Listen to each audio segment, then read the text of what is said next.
මචං පොඩි වීඩියෝ එකක් තියෙනවා බලලයිමුද? හරි බලමු. මට බර්ගර් එක කන ගමන් බලන්න පුළුවන්.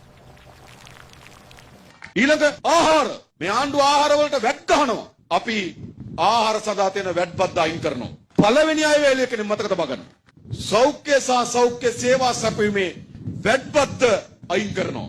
18ක් තියෙනවා අයින් කරනවා. ඊළඟ අධ්‍යාපනය. දරුවෙක් අමතර අධ්‍යාපන ලබා ගැනීම සඳහා පොතක් ගත්තොත්, අධ්‍යාපන උපකරණයක් ගත්තොත් 18ක් බදු ගෙවන්න ඕන ආණ්ඩුවට. ජාතික ජන බලවේගය ආණ්ඩුව පළවෙනි අයවැය ලේකෙනින්ම බද්ද අයින් කරනවා.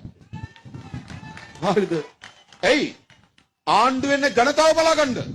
මේගොල්ලෝ එන්නේ ඒගොල්ලෝ බලා ගන්න.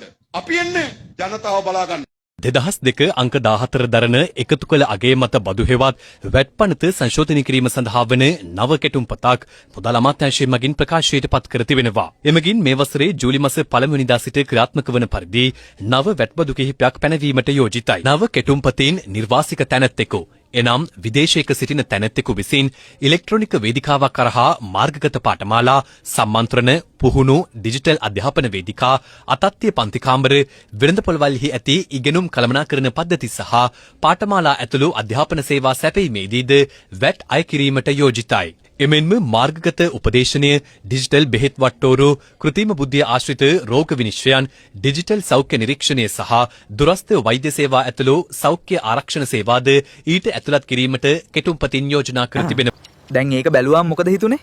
දැන් සැපද කියලා තමයි අහන්න වෙන්නේ.